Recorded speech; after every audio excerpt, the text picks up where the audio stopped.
TGIF Warriors. Hello, Hugo. Hi, everyone. Sinatra. Pretty good trading week this week, considering the dog days of summer, right? Some nice moves.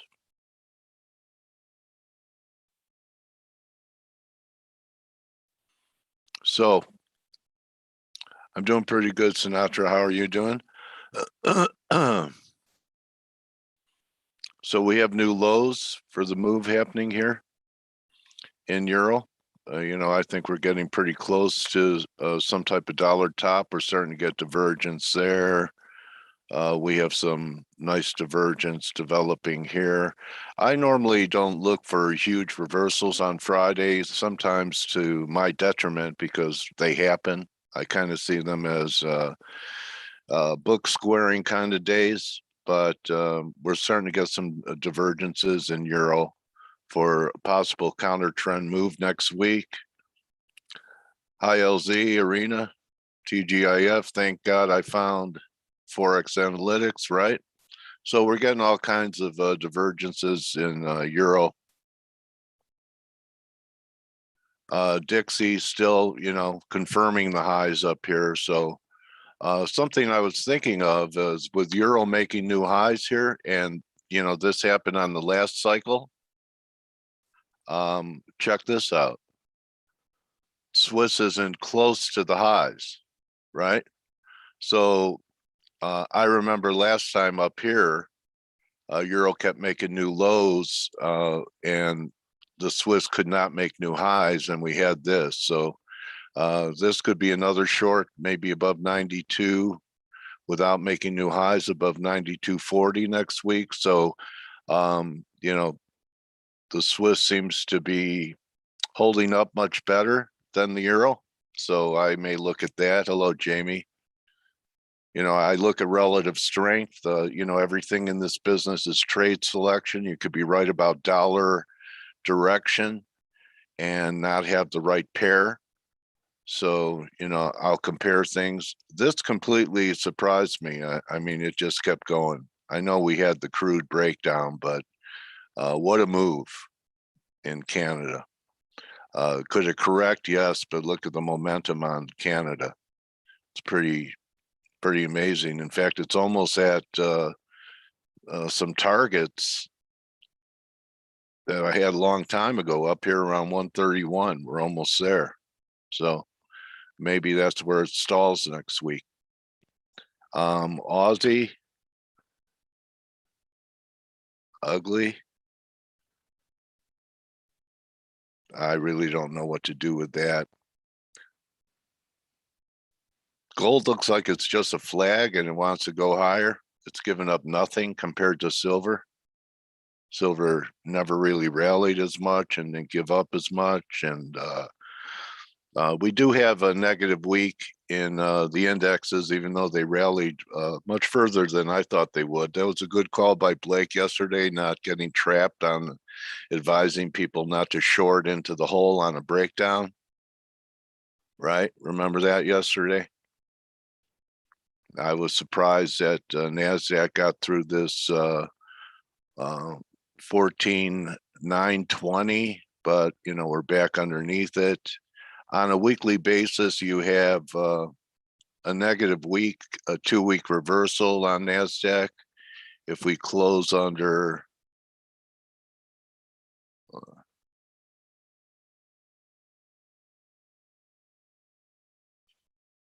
right here is the off number, 14,916. And the S&P is way above. The S&P off number was at 44.37. So you're going to have a 2-week reversal in S&Ps unless it does something fantastic to the upside. Looks heavy to me. So we have Mark Newton's going to be with us today. And if Mark's turning negative on indexes, we'll see what he has going to Mark wise or cycle wise. So stick around for Mark. Yeah, they all look heavy. The heaviest is this. And again, with all the new highs we were making throughout the last month or so, never happened for Russell. Okay. This was the best it could do, this rally right here. And we're sitting right on, I kept asking guests for the last few months, because this is a weekly chart. Is this consolidation or distribution? Most answers were consolidation. I don't know. Looks like distribution to me. And that we could be headed towards the pre-COVID crash highs. Oh, sure.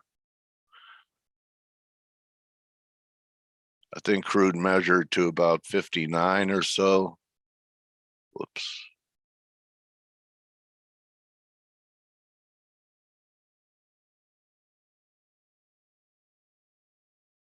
We had this breakdown here.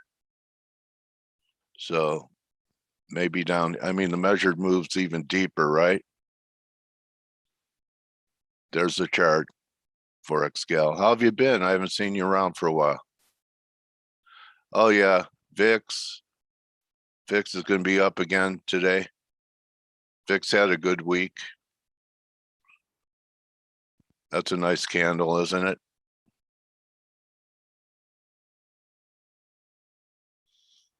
I don't know if you could say Canada's stuck. It's been flying. Maybe it's stuck now. So I'll bring Stella in. Stella, anything happening over on Is Stella even Hello. here? Oh, I'm he is here. here. I'm here. Oh, I got here. that's right. I didn't know if you were Literally going to be 2 minutes ago. So I'm here. Oh, well, then he knows exactly what's happening. I know everything. No, I don't. You just wanted us to hear your pretty voice. That's My it. pretty Right? squeaky voice. Yes, thank you. What do you think, bro?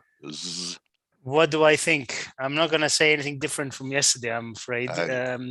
Yields are still low. The Bund is heading towards my 178 target to short. I've been very patient with that, and I think we're going to get it. We did get data-wise, not much. We got retail sales from the UK, which actually missed by quite a bit. Not sure what drove that, but sterling is underperforming as a result. Cable is flirting with 136, but in the grand scheme of things, if you look at the weekly charts, there's a weekly on EG. Would you fade it? I wouldn't. I'm not. I've told you my view on EG. I think we'll get into 83, and but then maybe 88 first. Yeah, I don't know. Anyway, but commodities are coming off. Oil is below 63, well, nearly 62 now, WTI, and it's a snap bang in the middle of at the bottom actually of a big zone which used to be resistance. Now it should be support, but it's looking very heavy. As a result, commodity currencies like Norway are still on the back foot. I still want to see. I know it might be a dream, but I want to see 10 in dollar Norway so that I can short it, and something similar in euro Norway, something like anywhere close to 11.20. I think is the level 11.10, 11.20 for euro Norway. But otherwise, nothing for me. Nothing's changed. We're, equities are down a bit. They're going to be up on Monday or something like that. You know how it is. I think until next week. Friday, Saturday, Sunday, Jackson Hole is going to be the key. I think the bottom line, though, is that the markets are now starting to realize that the Fed mean it about tapering, because there is a majority, and they keep reminding us and telling us about tapering every opportunity they get. So tapering is coming. The question is what form, how much, there's all these questions, but it's coming, and the market kind of doesn't think yet that it's going to be something either significant or something that, maybe they taper a little bit, and they've been talking about hiking as well, but the market thinks that whatever they do is not going to be substantial, let's say. So otherwise, 10-year US would not be at 125. That's the bottom line. So something's got to give. Either yields have to go a lot higher, which means that stocks are going to have to go lower, or the Fed has to take a step back and tell us at some point that, hey, you know what, we're going to taper, but we're very cautious about it, blah, blah, blah. So, yeah, they could use Delta to delay it. Of course they can. Look, in the New Zealand, they didn't hike, and they're locking down for what, 3 cases. So it's they can, the excuse is there if they want it. Yes. Anyway, I Excuse don't know. for everything. I don't have anything new to say, unfortunately, or anything groundbreaking from yesterday. But Oh my Okay. God, you don't? I don't. I'm sorry. I got a whole buttload of stuff to show you guys.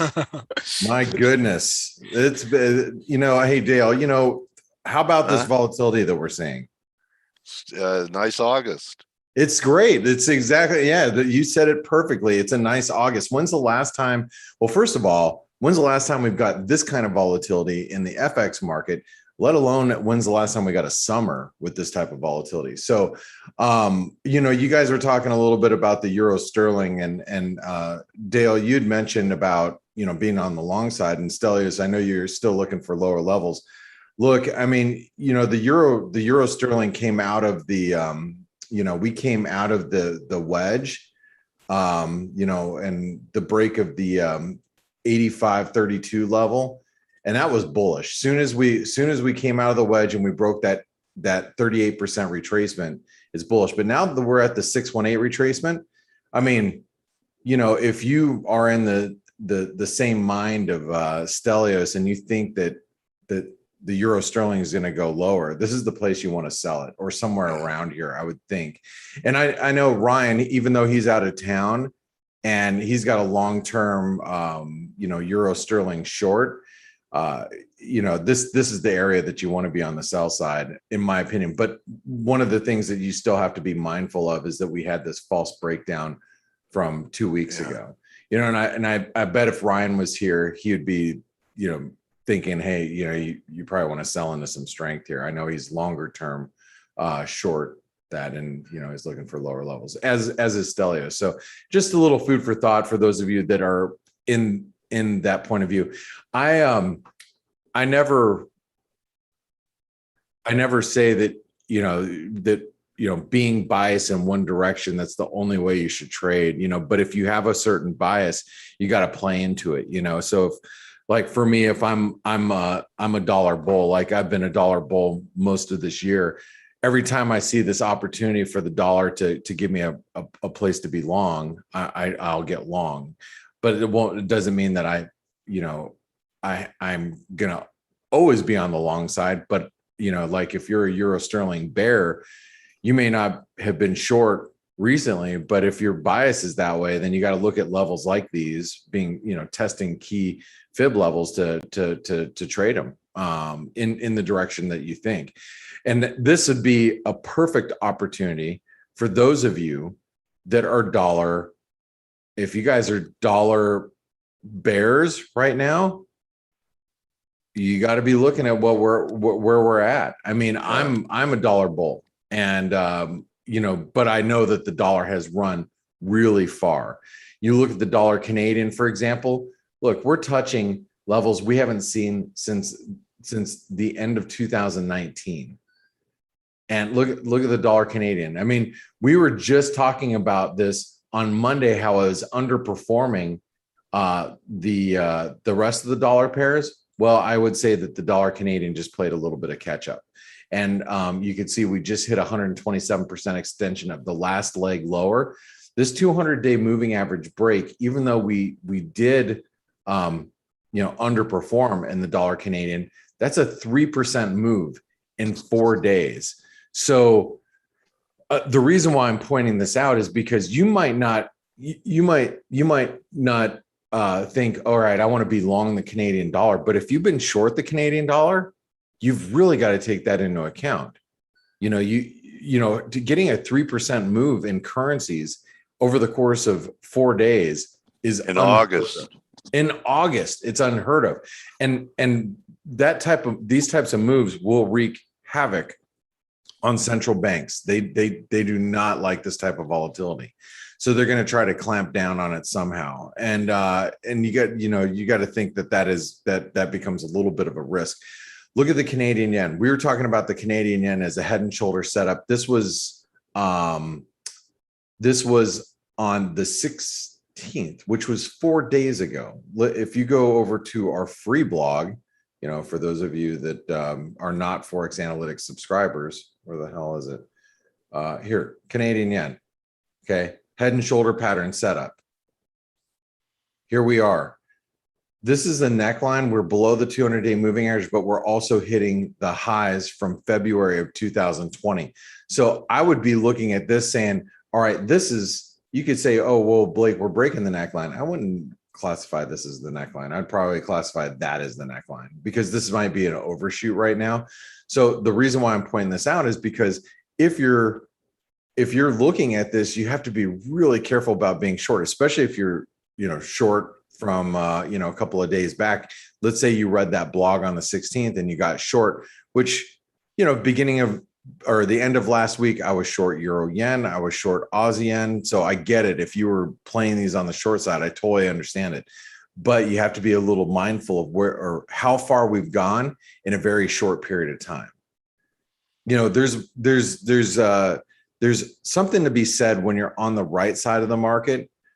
But when you get to like a lot of people ask me this question, especially in like the chat rooms, for those of you that don't know where the Forex Analytics chat rooms are and, where our trade rooms are at. And, this is us, having conversation. I'll just give you guys an example. This is a Friday in the summer. And this is how much activity has been for the last hour since I've been awake, or since I've been awake longer than that, but in front of my computer. I got in front of my computer about right here, where people started saying, good morning, Blake. Yeah, right there. This is how much activity has been just in the general chat room in the last hour. So you guys know where we're at. All right. A lot of people ask me in the chat room, hey, Blake, are you a day trader? Are you a swing trader? Look, I'm a swing trader.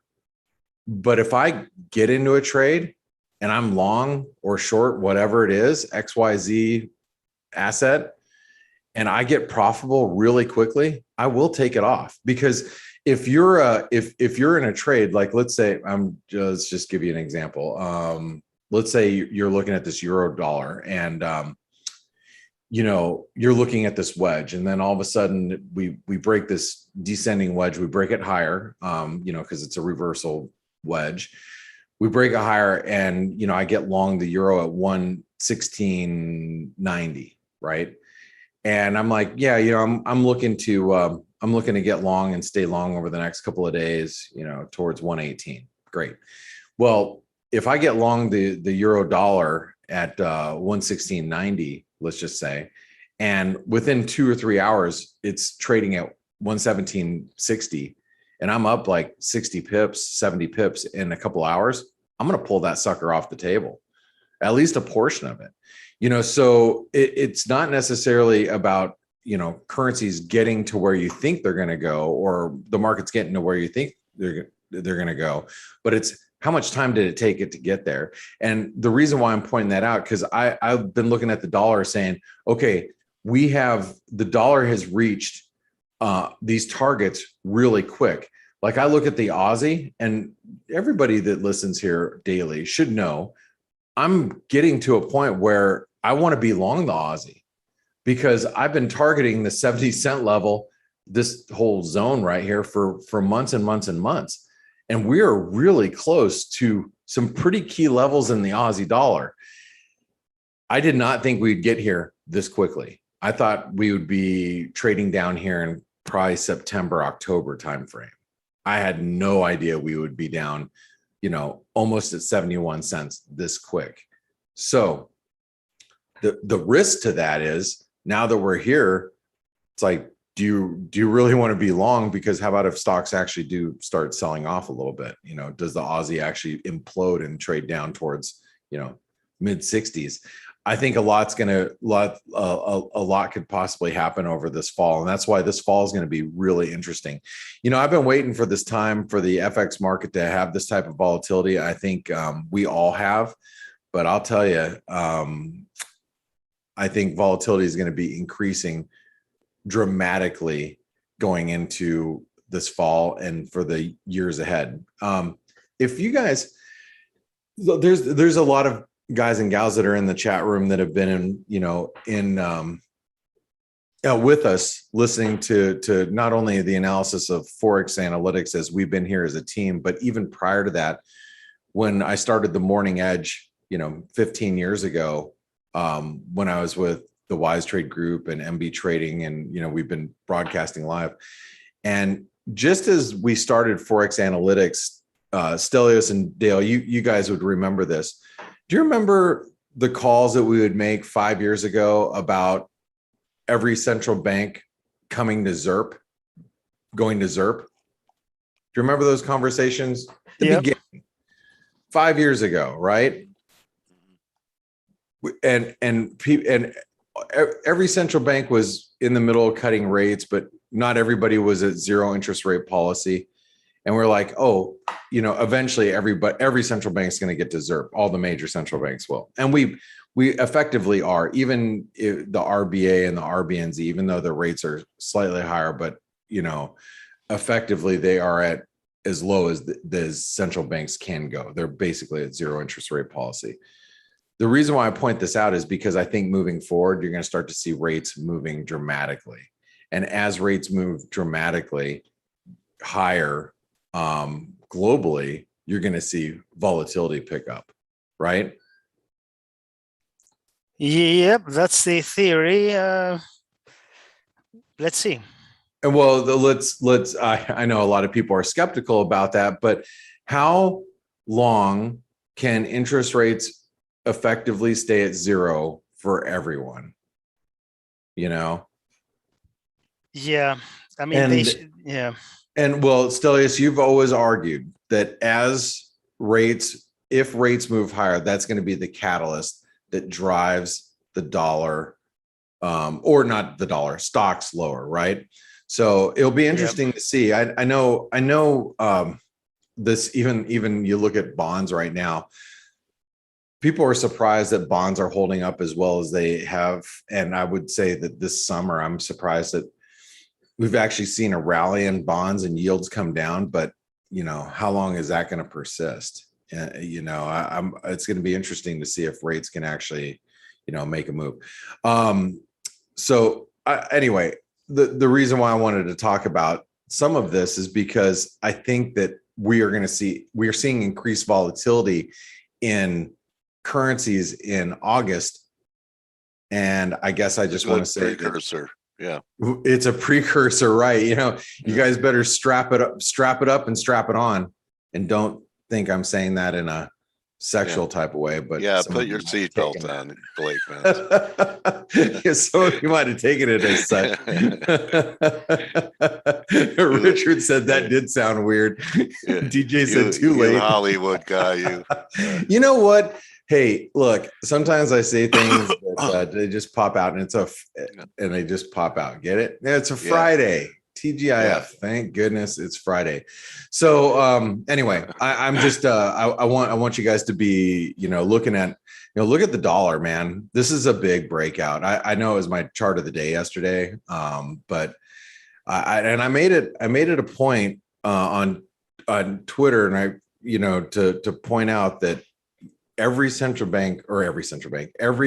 analyst was wrong at the end of the year. Every one of them. And I know we've talked about this in nauseum at the beginning of this year, but now it's really, really showing, right? I mean, look at the dollar index. And I guess the question is, where can we go from here? What do you think, Stelios? I mean, the dollar is really, it looks bullish. Dale, what do you think? What do you think? We've been saying target around 95, those lows there, maybe.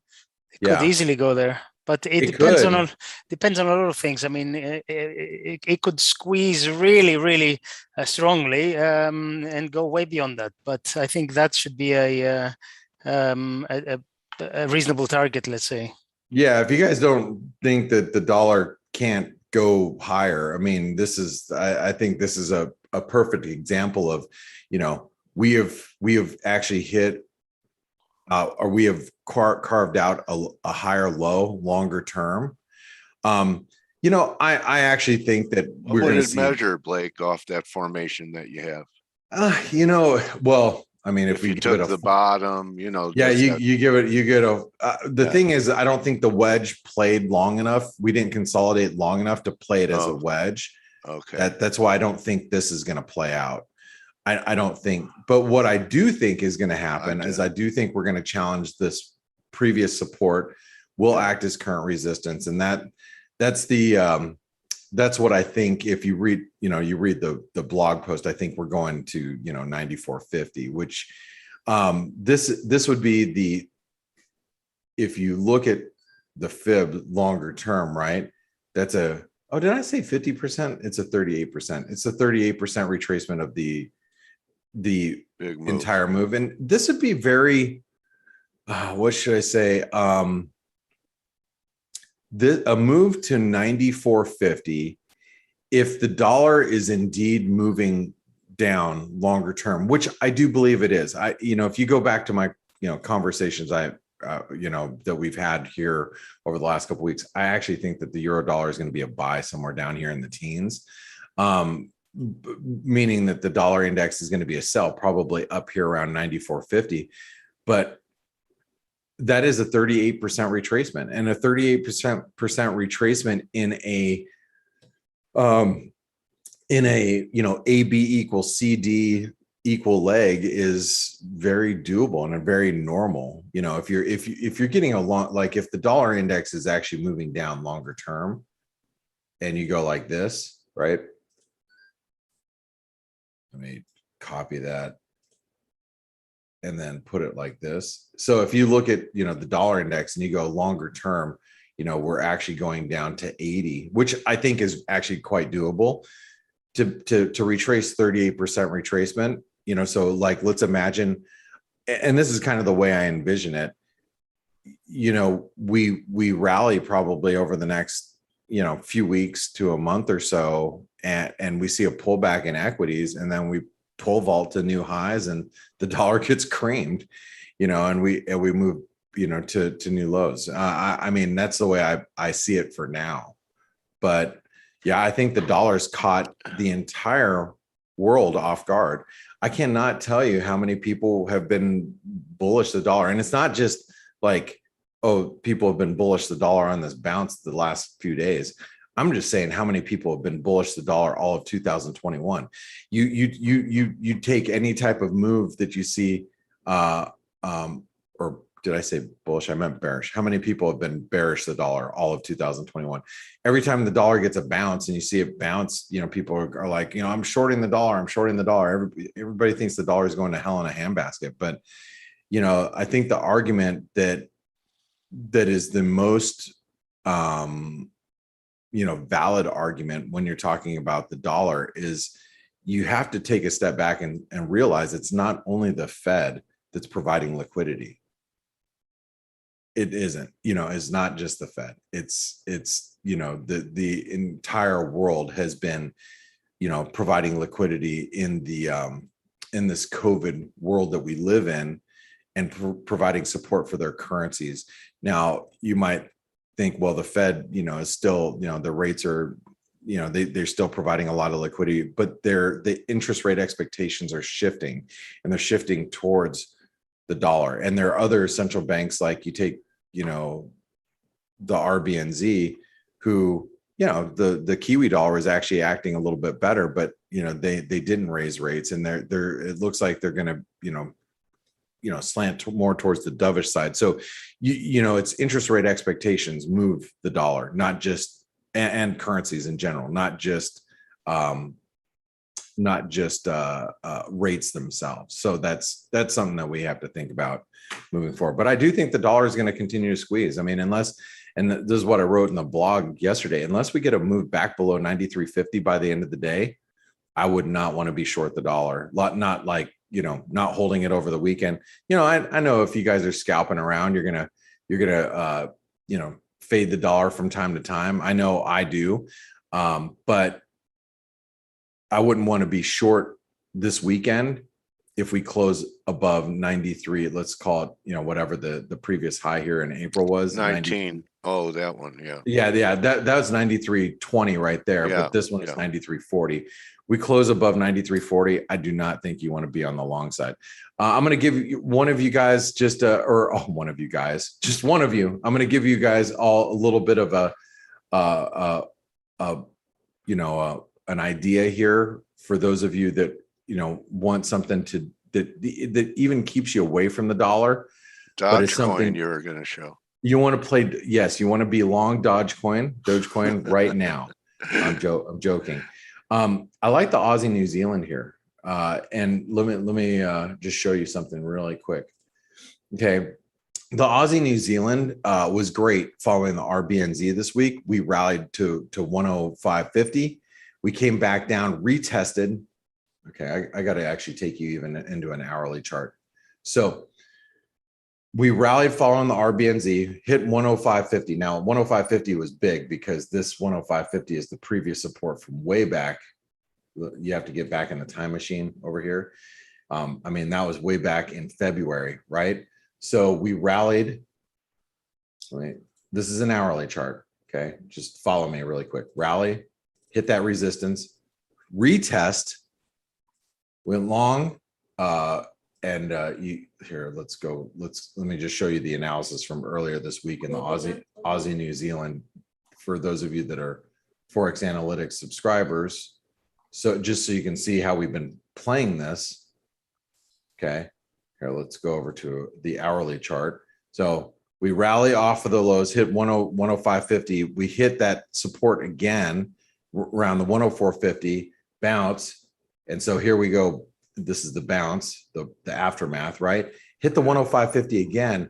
Here we are once again at this trend line here. And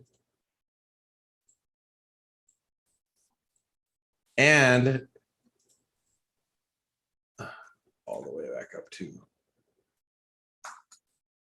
the 127% extension comes right in around 104.24. So if you play this on the long side, your risk is really just below these lows. You think about this entry here where we're currently at, stops below the lows, target up here. So what's your risk reward on a trade like this being on the long side?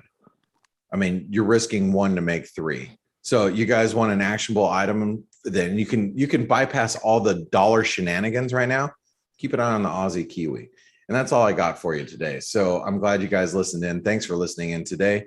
Hope you guys are great now. And I want to say, visit our webinar sponsors. Visit Forest Park FX. Those of you guys that don't know me, I've been trading for the last 5.5 years or 5 years. I was trading for a firm. And I stopped trading with them back in February, March. Anyway, I opened my personal account because I couldn't trade my personal accounts when I was trading for the firm for the last several years. And so I went through Forest Park, opened my account, and I'm actually getting cashback rebates. It's really kind of cool. If you are trading and you're not getting cashback rebates, I know people in Europe like Steve gets via PayPal. One of our traders in Australia gets rebates via PayPal. Make sure you visit them. You have to open your account through here, and then you'll have a choice of your brokers that you can open your account with. But if you have questions, ask them right here on our website. That Skype chat and that brokers at Forex Analytics, that email goes to Forest Park FX. We've been working with them for years. So make sure you visit our webinar sponsor. So appreciate it. Thanks everybody for tuning in. Dale, I hope you have a great interview with Mr. Newton. Mark. Yes. Yep. I love listening to Mark. So make sure you guys don't go anywhere. He's one of those guys that, over the years, as I've been watching CNBC for over 20 years, 25 years, something, and Mark Noon's one of those guys, whenever I'd see him on TV, I'd kind of stop and, listen to what he does, because he speaks my language. He speaks charts, and he's always been one of those guys. So, over the last several years, having him on the Face webinar has been a really great pleasure. So make sure you guys stick around and listen to Dale and Mark Newton. I'm glad And I he was able to introduce him to you. I'm glad you brought him along, and he also is a contributor over at Trader Summit as well. So, it's great to listen in. Have a great interview, and you guys have a great Friday. Okay, thank you. Hello, Mark. Welcome back. Hey there, Dale. How are you? Pretty good, man. So I'm really curious to see what you're thinking in here. It's been a long time since we talked, so I'm just going to let you fly. No, thank you, sir. Okay. Hope everybody's well. Thanks for, great to be here this morning. Nice Friday morning. And things are starting to get a little bit interesting, aren't they? And not only equities, but also in FX and really all across risk assets in general. So I thought I'd pick up, and thank you, by the way, Blake, for your comments. If you're still here, it's very kind. You're welcome. Nice to have you here, Mark. The dollar, certainly, one of the more important developments, I think, in the last week is the move up to really the new highs for the year in the DXY. I've been doing technical analysis for probably 30 years, and some patterns are just bread and butter type patterns for how you look at things. And when you see what the DXY has done just since the spring and carving out a nice little base and then moving up above that, typically those are pretty actionable type patterns and tend to be very high probability. And so, I do think that we're going to follow through to the upside in the DXY in the near term. But I also think that it's probably just a corrective pattern, that it does get up to 95 or potentially a little bit over 96 before we start to turn lower. What would make you think that it's more than that? Just looking at the wave structure, I think, of the move, but I'm looking at the pullback into the early part of this year as being very much a nice 5-wave decline, and so okay. No, I don't know. I have to just go with what my analysis shows, and for right now, there's no need to try to go against this breakout. If anything, you want to really press longs and stay short, things, euro or pound sterling and this and that. But I think Blake talks about, Mark, how everyone there traded the year coming into 2021 was unanimity on bearish a dollar. So, by the time we get to 96, and now that's, only about 4 months left in the year, that should take some of the bearishness out of the sentiment of the dollar and maybe set it up there, right? I 100% agree. Sure. Yeah. Okay.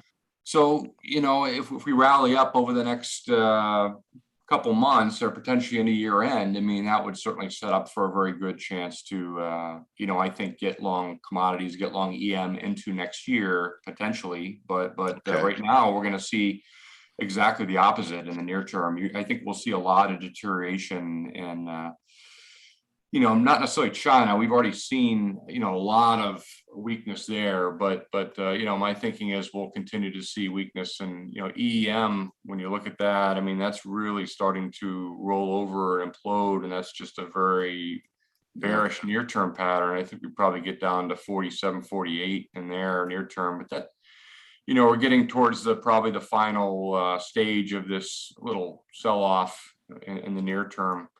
But let's just So you probably wait for the Dixie at 96 to look at foreign markets. But this is what I'm really curious about here, and what you're thinking here with the S&Ps. Well, I think that it was important to see the little bit of a bounce we saw yesterday. It really happened right at a key 50% retracement of this move up from July. And also, if you look at the wave structure of how this unfolded, my thinking is that,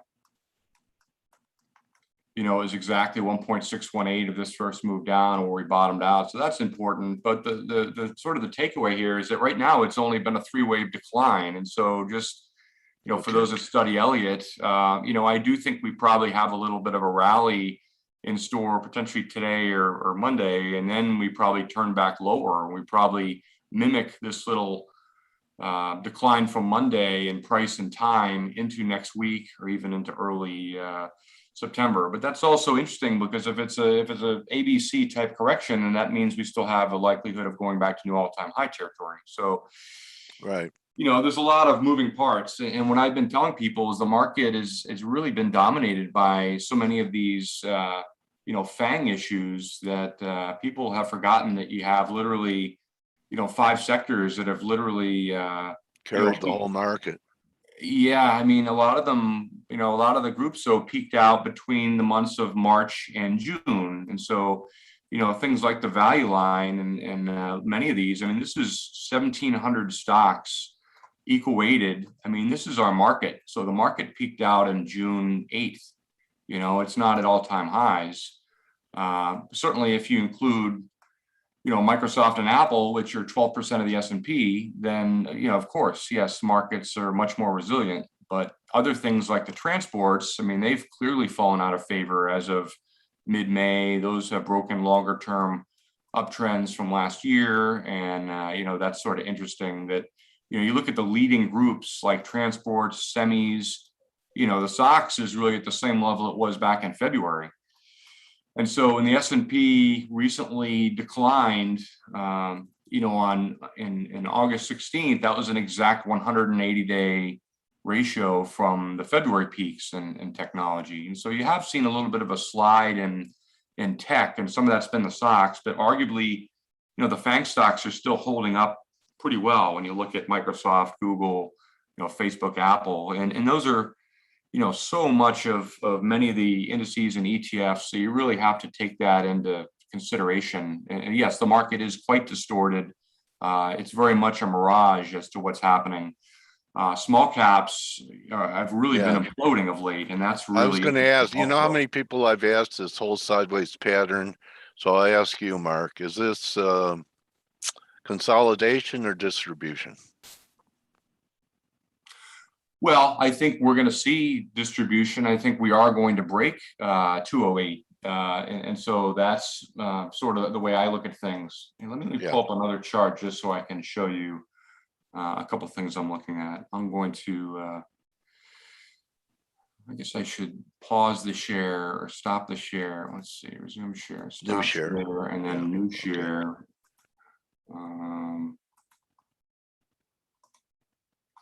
So here's Optima, and here's really the FANG index that I've created. And this is just all of the larger cap growth stocks within technology and discretionary. And I've added Microsoft to that just to give people a feel. So this is really the FANG. But look at what's happened. We really held prior highs, and now we started to turn down. And this is in relative terms to the S&P below.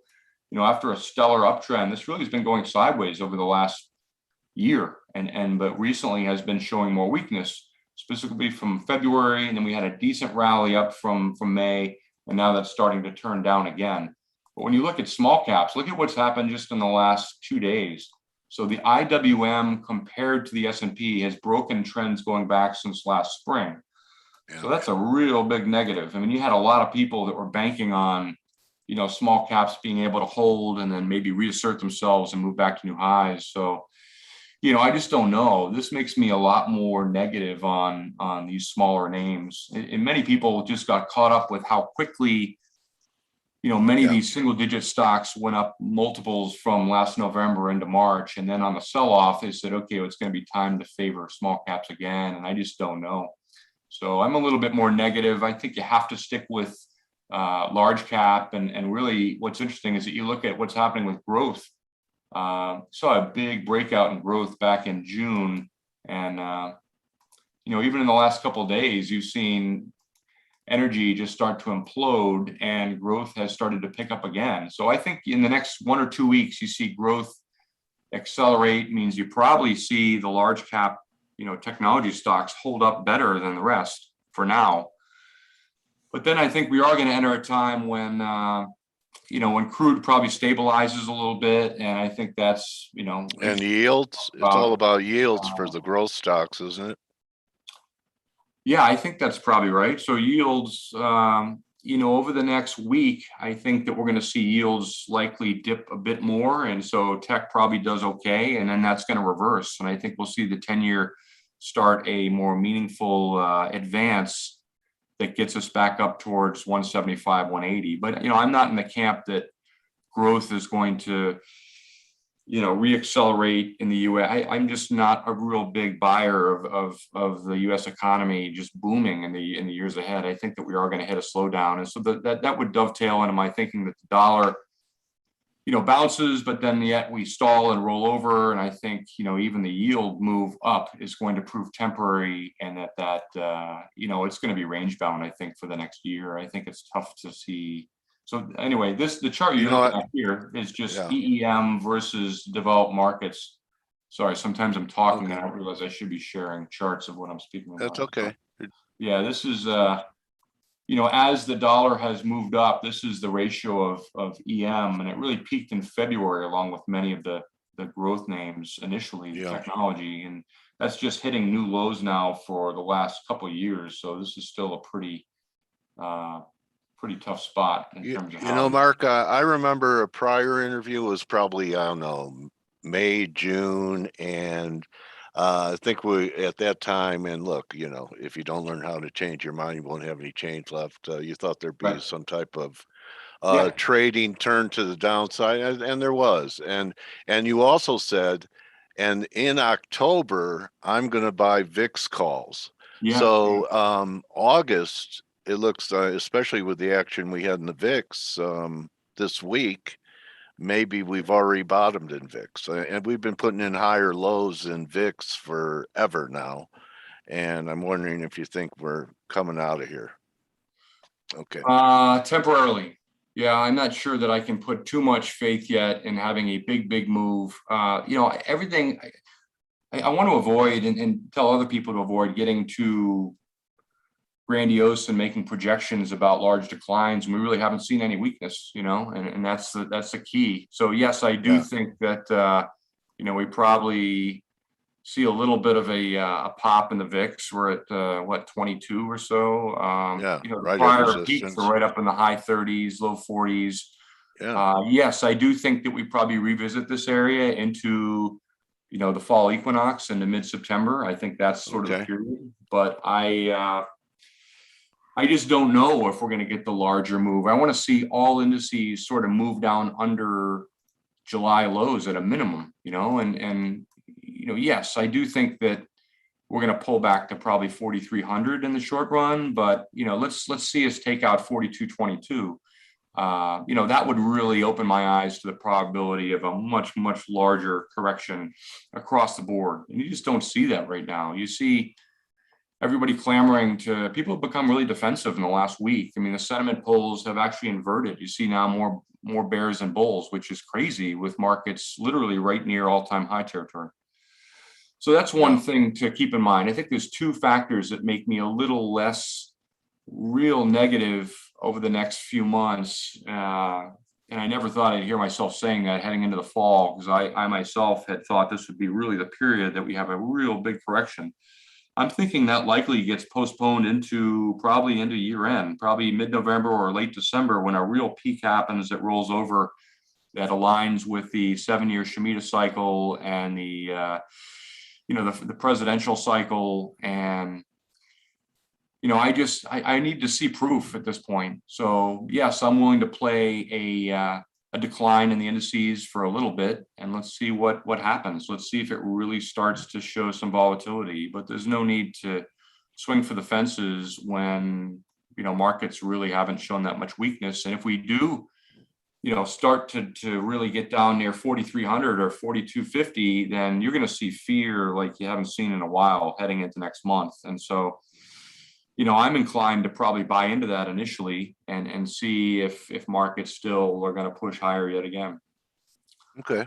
Anyway, let's talk. You want to talk gold? Because that's really interesting. What's happening with the dollar. So, everybody's looking at seasonally, this is a great time for the metals and this and that. And we just haven't seen it. I mean, gold peaked out last year right around this time. And, we just saw a brief little pullback, brief rally, and now the decline, I think, has sort of reasserted itself. So I'm expecting one final flush in gold, and that should be a chance to really buy into it.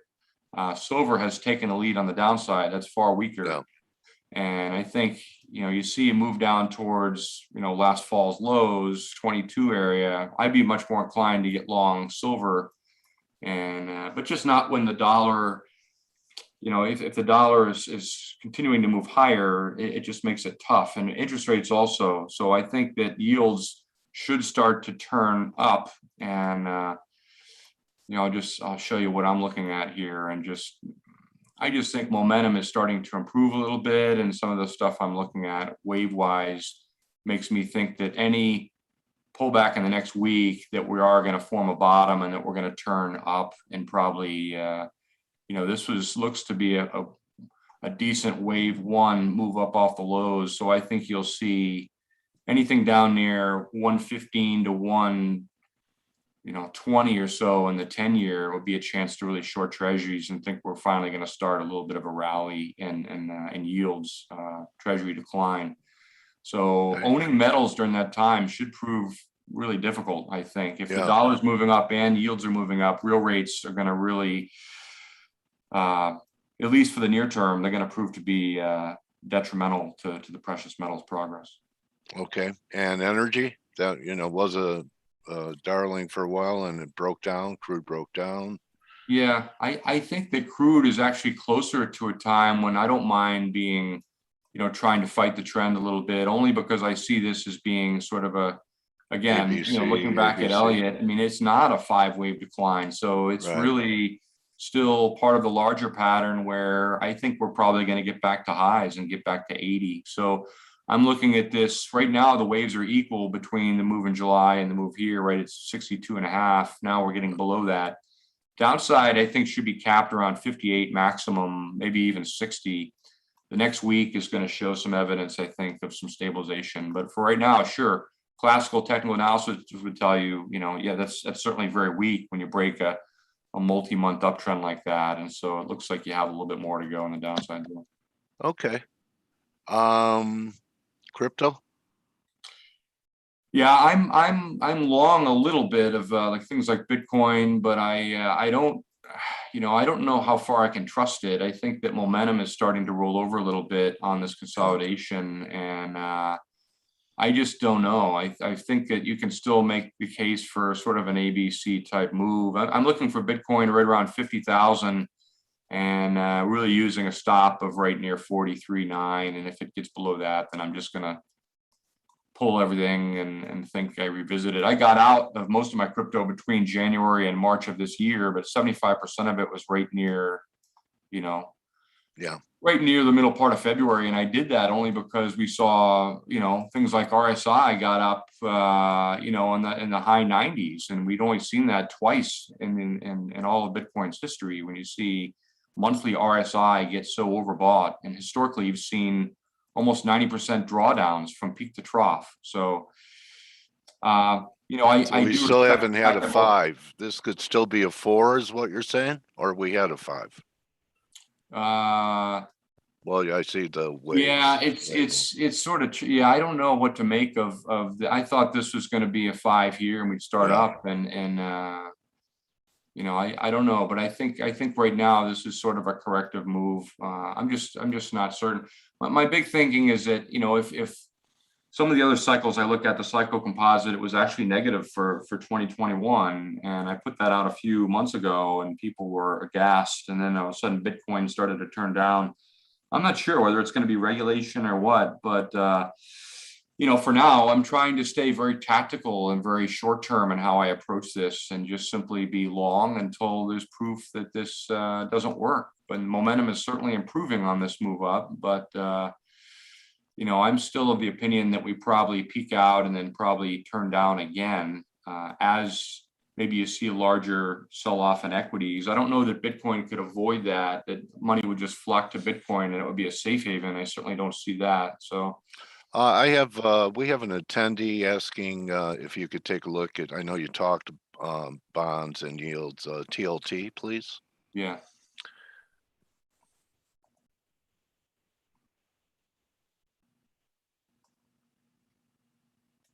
Yeah, so I think we likely are going to test the highs that we've seen at 153. I mean, I see this as just being sort of a three-way move. So we probably test that or maybe even get above slightly and then we probably start to give way. But you know, the trend at this point still seems to be, you know, I don't take this as sort of a broken trend only because it's a three-way move. So I still think you're probably going to push and hit new highs. So that means it's right to be long for the time being.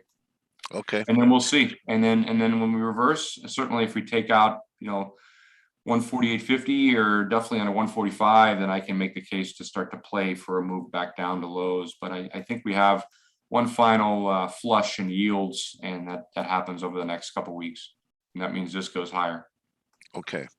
Thank you so much, Mark. So why don't you show everyone the best place they could follow you? And I know that you're contributing on Traders Summit, but you know, if they want more of you, then what Yeah, you're let's see if I can placing. let's see. So here's, can you see this in large screen? Let's see if that I don't Yeah, know if got it. anyway, this is how you yeah, let me try to reshare it again. This doesn't look like it worked. It was up there. I'll give you 2 seconds. There. Oh, it popped up and disappeared. So here's my There contact it is. info. Here's Yeah. my website. The email, I'm happy to send you copies of any notes. I put out 2 every weekday and 1 on the weekends. I do weekly webinars every Thursday at 1 o'clock. I did one yesterday. And yes, I am on Twitter and StockTwits, and I do daily videos every weekday. So you can find those at YouTube. Those are all put there by my intern. We try to make sure it's easy for people. So. Okay. Well, it was great to hear your views, Mark. I'm so glad that you know, we were able to work it out. And yeah, thanks, Dale. I sorry about the. that's okay. And you know, now you know the time, and I'll get a hold of you on Twitter to schedule you later in the year. And really appreciate your views, Mark. You're not only Blake's favorite.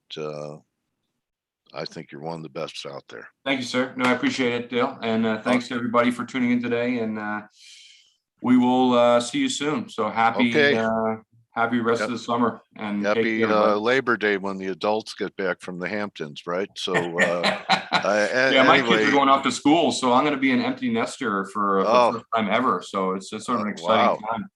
All right, scary, but anyway, enjoy the solitude. Yeah, right. Exactly. All right. Take care.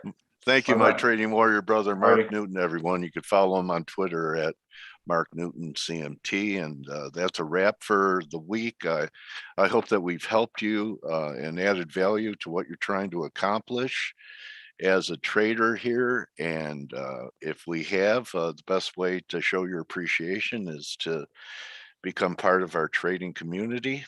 And the weekends are the best time to do it because it gives you a chance to navigate around and get comfortable. And you know, everyone thought August, not much was going to happen. So, you know, everyone's on vacation, but, you know, Blake killed it this week.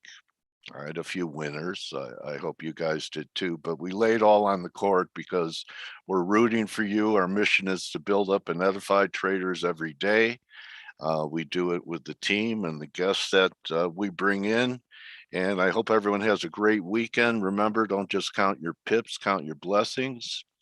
And I really do believe if you